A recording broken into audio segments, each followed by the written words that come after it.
আসসালামু আলাইকুম। আজকে আমরা বিসিআইসির পার্ট 4-এ নিয়ে আলোচনা করব। আমরা অলরেডি তিনটা পার্টে আমাদের মোট 5টা প্রশ্ন নিয়ে আলোচনা করছি। 1 নম্বর প্রশ্ন, এখানকার 2, 3, 3-এর বি আমরা আলোচনা করছি, 4-এর এ আলোচনা করছি। আজকে আমরা 4-এর বি নিয়ে আমরা আলোচনা করব আর কি। এটা প্রিভিয়াস একটা কোশ্চেন, এটার সলিউশন আমাদের গ্রুপে অলরেডি আমাদের পেজে ছিল। আপনারা যারা আমাদের সলিউশনগুলো কালেক্ট করেন তারা হয়তো বা এই অঙ্কটা পাইছেন। ঠিক হুবাহু একটা অঙ্ক পরীক্ষায় আসছিল আর কি। তো এখানে যেটা দিয়েছিল যে একটা রিজার্ভার ইন হরিজেন্টাল পাইপে যে পাওয়ার প্লান্টের কথা বলা হয়েছে। তো এই পাইপটার আমাদের ডায়ামিটার 20 সেন্টিমিটার বলা ছিল, ফ্রিকশনাল ফ্যাক্টরটার মান দেওয়া ছিল, এবং কি আমাদের এখানে ভ্যালোসিটিটা পাইপের মধ্যে কত ভ্যালোসিটিতে ওয়াটার ফ্লো হচ্ছে সেটা বলেছিল। তারপর আমাদের বলছিল যে এই 2 নম্বর পাইপের 2 নম্বর সেকশনে আমাদের মূলত প্রেশারটা কত, সেই প্রেশারটা আমাদের বের করতে বলছিল আর কি। হ্যাঁ, তারপর হচ্ছে কাইনেটিক কারেকশন ফ্যাক্টরের মান, এটা মনে হয় দেওয়া ছিল কিনা জানা নাই। তো দেওয়া থাকলে 1 থাকলে তো কোনো কথাই নয়, যা আছে তাই। তো এখন আমাদের এই প্রবলেমটা সলভ করতে গেলে বিশেষত বিভিন্ন জায়গায় দেখবেন যে এখানে অ্যাটমসফেরিক প্রেশারটা নিয়ে আসা হচ্ছে। অনেকের কাছে প্রশ্ন হতে পারে যে আমরা আসলে আমাদের সলিউশনগুলোতে অ্যাটমসফেরিক প্রেশারটা কেন ব্যবহার করতেছি না। আবার কিছু পণ্ডিত আপনাদেরকে বলতে পারে যে অ্যাটমসফেরিক প্রেশারটা এরা ব্যবহার করে নাই, অঙ্কটা ভুল আছে। খেয়াল করবেন যে অ্যাটমসফেরিক প্রেশারটা আমরা কখন কনসিডার করবো, অ্যাটমসফেরিক প্রেশার কী আসলে এই জিনিসটা বুঝতে হবে। তো আমরা যখন এই পাইপে প্রেশার বের করতেছি, এটা মূলত গেজ প্রেশার। তো আমাদের যেটা ওপেন সারফেসে আছে সেখানে তো আমাদের গেজ প্রেশার নাই, যেটা আছে অ্যাটমসফেরিক প্রেশার। গুড, ভালো কথা। কিন্তু আমরা সাধারণত কোনো একটা যদি ট্যাঙ্ক হোক বা রিজার্ভার হোক সেখানে নির্গমন বের করতে চাই, তাহলে সাধারণত আমাদের অ্যাবসোলিউট প্রেশারটা যখন কনসিডার করতে বলে বা অ্যাবসোলিউট প্রেশারটা যখন আসে, তখনই আমাদের মূলত 2 জায়গাতে অ্যাটমসফেরিক প্রেশারটা চিন্তা করতে হবে। কারণ আমরা অ্যাবসোলিউট প্রেশার সমান কী জানি, গেজ প্রেশার প্লাস হচ্ছে অ্যাটমসফেরিক প্রেশার। তো আমি যদি এখানে অ্যাটমসফেরিক প্রেশার নেই, তার মানে এখানে আমি গেজ প্রেশারটাকে 0 ধরছি, প্লাস অ্যাটমিক প্রেশারটাকে নিচ্ছি। আর এখানেও তাহলে আমাকে কী করতে হবে, গ্যাস প্রেশারের সাথে অ্যাটমসফেরিক প্রেশারটাকে কনসিডার করতে হবে। এখন প্রশ্ন হতে পারে এখানে অ্যাটমিক্স মানে এটা তো পুরো বায়ুর সংস্পর্শে নাই, তাহলে কেন কনসিডার করব। মূল কথাটা হচ্ছে যে এখানে আমাদের অ্যাবসোলিউট প্রেশার নিয়ে কোনো ধরনের সলিউশন করার কথা বলে না। যদি আপনি অ্যাবসোলিউট প্রেশার নিয়ে সলিউশন করেন তাহলে 2 পাশে কনসিডার করে নিলেই হয়ে যাবে।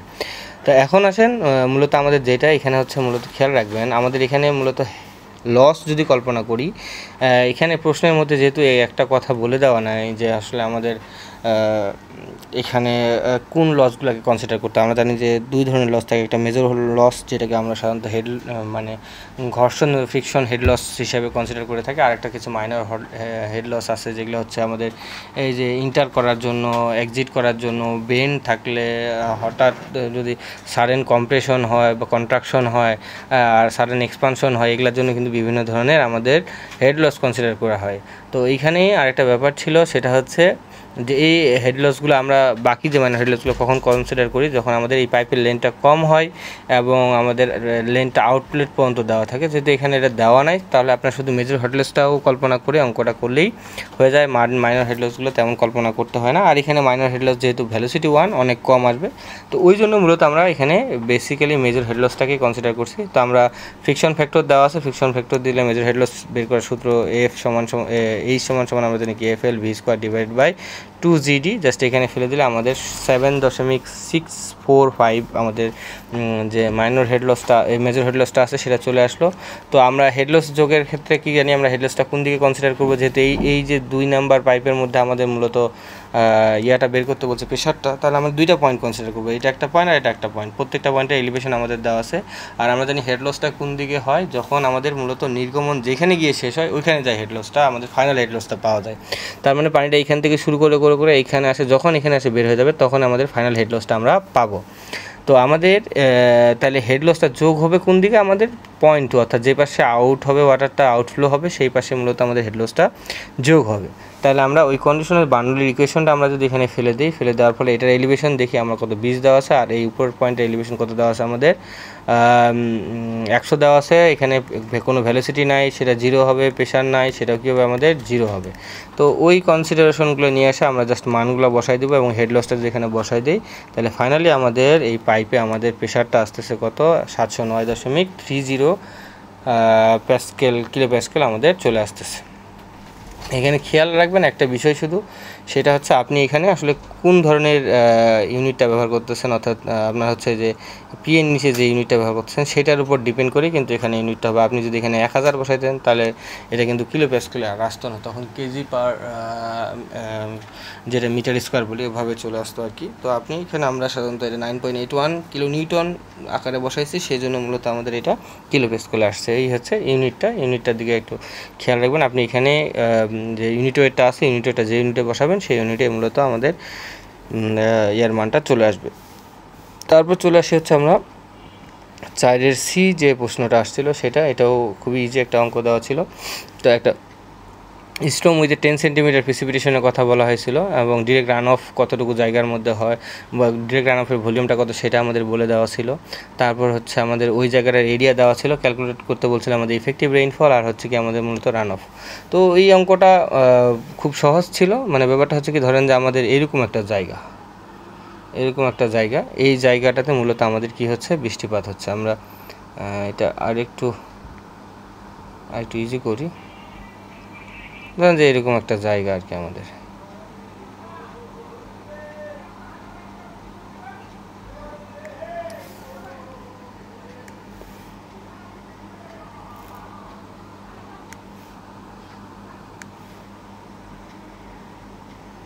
এরকম একটা জায়গা। তো এই জায়গাটাতে আমাদের মূলত বৃষ্টিপাত হচ্ছে। এই জায়গাটার এরিয়া কত, এই জায়গাটার এরিয়া যেটা বলে দেওয়া আছে, এরিয়াটা বলা হয়েছে 25 বর্গ কিলোমিটারের কথা বলা হয়েছে। আর এইখানে যে পানিটা স্টোর হয়েছে সেটার ভলিউম বলা হয়েছে 1.5 million per million cubic metre, এটা বলা হয়েছে।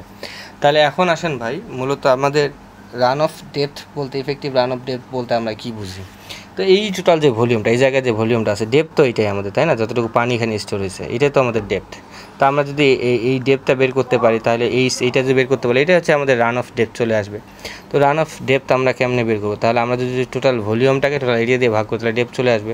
সেই কাজটাই কিন্তু এখানে আমাদের করা হয়েছে। দেখেন আমাদের এইখানে যেটা করা হয়েছে সেটা হচ্ছে আমাদের এই যে টোটাল রান অফ যেটা আছে ভলিউমটা, সেটাকে ওই জায়গার এরিয়া দিয়ে ভাগ করা হয়েছে, তাহলে আমাদের রান অফ ডেপথটা চলে আসতেছে।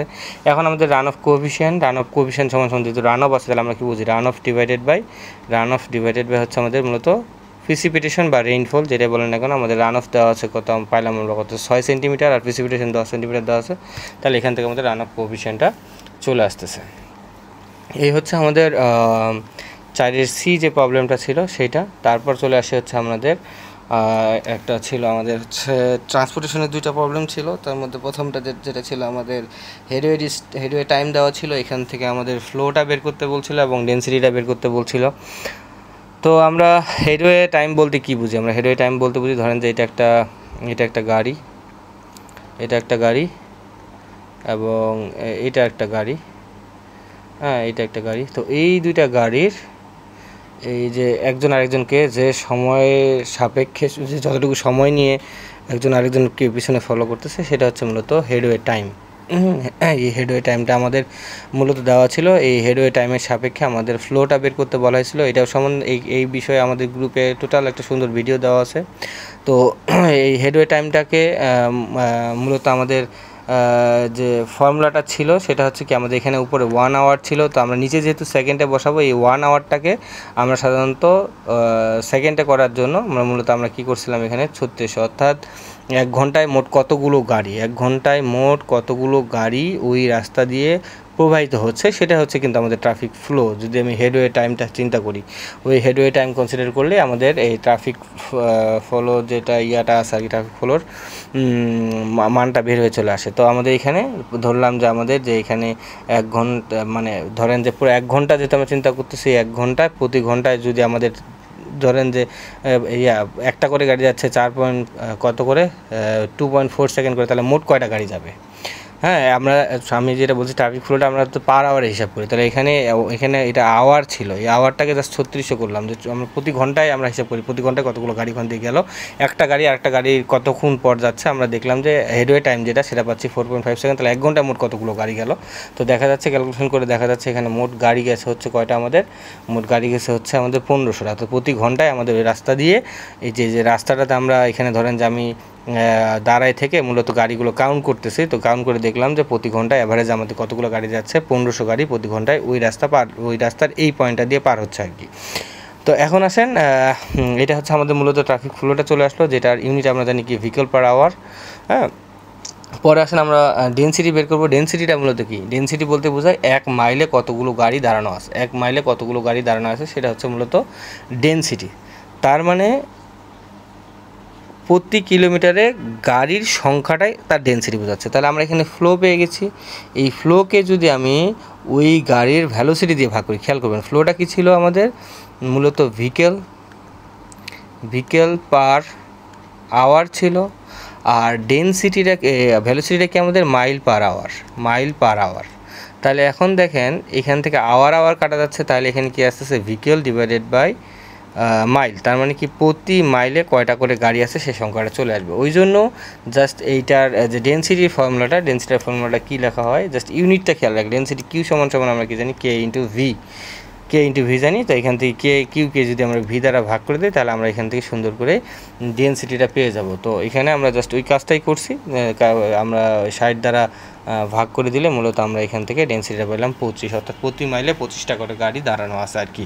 এটা হচ্ছে রাস্তার ডেনসিটি। তার মধ্যে আরেকটা ডেনসিটি আমরা জানি জ্যাম ডেনসিটি মানে কি, গাড়ি কোনো ধরনের মুভমেন্ট হবে না, একদম অতিরিক্ত গাড়ি রাস্তার মধ্যে দাঁড়ায় আছে, যার জন্য গাড়ি কোনো ট্রাফিক ফ্লো থাকতেছে না। সবসময় খেয়াল রাখবেন, যদি রাস্তার মধ্যে ট্রাফিক ফ্লো থাকে তাহলে আসলে সেটা কখনো জ্যাম ডেনসিটি হওয়ার সম্ভাবনা নেই, আর যদি কখনো জ্যাম ডেনসিটি চলে আসে তাহলে ওই রাস্তার মধ্যে কোনো ফ্লো থাকবে না। এটাই হচ্ছে বেসিক কথা, এই কথাটা একটু ভালো করে মনে রাখতে হবে, তাহলে পরবর্তীতে অঙ্কগুলোর ক্ষেত্রে প্রবলেম হবে না। এইগুলো একটু বেসিক কিছু জিনিস একটু যদি পড়াশোনা করবেন দেখেন যে আবার এগুলো ভুল হবে না। আচ্ছা, পরে যে 5-এর বি নাম্বার অঙ্কটা আসছিলো সেটা হচ্ছে হাইপোথিসিসের মাধ্যমে যে আমরা সলভ করে থাকি, মানে ওই যে কনফিডেন্স লেভেলের সাপেক্ষে হাইপোথিসিস, নাল হাইপোথিসিস এবং অল্টারনেটিভ হাইপোথিসিস, এই নাল এবং অল্টারনেটিভ হাইপোথিসিসের মাধ্যমে জাস্ট এখানে আমাদের কিছু ভ্যালোসিটি দেওয়া আছে, তারপর কিছু আমাদের স্ট্যান্ডার্ড ডেভিয়েশনের মান দেওয়া আছে, কয়টা গাড়ি গেল সেই গাড়ির সংখ্যাগুলো দেওয়া আছে, দেওয়ার পরে বলছে 90% কনফিডেন্স লেভেলে আসলে আমরা যে গাড়িগুলো পাচ্ছি বা গণনা করছি সেটা আসলে আমাদের সিগনিফিকেন্ট কি না, বা ওই কনফিডেন্স লেভেলে আমি যে কনফিডেন্স লেভেলটা বলতে কি বুঝি, আমাদের নাল হাইপোথিসিসের মধ্যে আমরা 1 টেল এবং 2 টেল দুই ধরনের আমরা ক্যালকুলেশন করে থাকি। তো 1 টেল এবং 2 টেলের মধ্যে মূলত কি 1 টেল এবং 2 টেল আমাদের কিন্তু খেয়াল করবেন, এই যে আমাদের হাইপোথিসিসে 2টা মান থাকে, একটা 1 টেলের জন্য এক ধরনের মান হয়, 2 টেলের জন্য এক ধরনের, দেখবেন 95%-এর জন্য 2টা মান আছে। হ্যাঁ, তো এইগুলার কনসিডারেশন আছে যে স্যাম্পল নাম্বার ধরেন যে যদি অনেক বেশি হয়, 300-এর বেশি 30-এর বেশি স্যাম্পল নাম্বার, 30-এর বেশি স্যাম্পল নাম্বার হলে সাধারণত আমাদের জেড টেস্ট করতে হয়, আর 30-এর কম হলে আমাদের টি টেস্ট করতে হয়। হ্যাঁ, জাস্ট এই দুইটার মধ্যে হয়তো আমি ভুলে গেছি কোনটা আর কি, এটা পরে কোনো এক সময় জানানো হবে। তো এই হাইপোথিসিসের মাধ্যমে মূলত আমাদের যেটা করা হয়, এখানে একটা 0 পয়েন্ট কনসিডার করা হয়। তো 95% কনফিডেন্স লেভেল বলতে কি বুঝতেছি আমরা, যে আমি যে ক্যালকুলেশনটা করছি এই ক্যালকুলেশনটা 95% সঠিক হওয়ার সম্ভাবনা, আর বাকি 5% হচ্ছে কি আমাদের ভুল হওয়ার সম্ভাবনা। তো এইখানে এই 5%কে আমরা দুইটা টেলে যদি আমরা ভাগ করে দিই, তাহলে এই পাশের টেলে এটা হচ্ছে 2.5% এবং এই পাশের টেলে হচ্ছে 2.5%। এটা হচ্ছে 2 টেলের যদি আমাদের সবসময় স্ট্যান্ডার্ড ডেভিয়েশন যদি দেওয়া থাকে, তারপর হচ্ছে আপনার কনফিডেন্স লেভেলটা যদি দেওয়া থাকে, হ্যাঁ, এবং হচ্ছে আমাদের মানে স্যাম্পল সাইজও যদি দেওয়া থাকে, স্যাম্পল সাইজটা বড় হয়ে থাকে তাহলে টি টেস্ট করবো আমরা, হ্যাঁ, এবং জেড টেস্ট করব। হ্যাঁ, যদি স্যাম্পল সাইজটা 30-এর বেশি হয় তাহলে আমরা জেড টেস্ট করব, এবং 2 টেল টেস্টটা করব যদি স্ট্যান্ডার্ড ডেভিয়েশনের মান দেওয়া থাকে। তো এখন এই 95% কনফিডেন্স লেভেল মানে হচ্ছে 95% কনফিডেন্স লেভেলের জন্য জেটের যে ভ্যালুটা দেওয়া আছে, ক্রিটিক্যাল জেটের ভ্যালু, সেই জেটের ভ্যালুটা হচ্ছে কত 1.96। এটা কিন্তু খেয়াল রাখবেন 2 টেলের ক্ষেত্রে। 1 টেলের ক্ষেত্রে এটা মনে হয় 1.64 এই টাইপের কিছু একটা, যদি আমার এখন মনে নাই। তো আমাদের এইখানে জাস্ট বলছে যে আমাদের এইখানে যে আমরা ডাটাগুলো পাইছি, আমি এই যে এই অংশটুকু আমি যে রেড মার্ক যদি করি, এই অংশটুকু হচ্ছে আমাদের কনফিডেন্স লেভেল, অর্থাৎ এই কনফিডেন্স লেভেলের মধ্যে আমাদের মূলত মানে এই ডাটাটা আমি যে ক্যালকুলেশনটা করছি কতটুকু ঠিক, এইটা আমরা হিসাব করে থাকি আর কি। তো এখন আসি আমরা যদি ওই কনসিডারেশনে যাই, নাল হাইপোথিসিসের যে কনসিডারেশন আছে সেটাতে যাই, তাহলে প্রথমে আমাদের যেটা বের করতে হবে, আমাদের এই যে দুই ধরনের ডাটা দেওয়া আছে, আমরা কী করলাম, একটা কমন স্ট্যান্ডার্ড ডেভিয়েশন বের করলাম, এই যে আমাদের এটার মান এত চলে আসলো।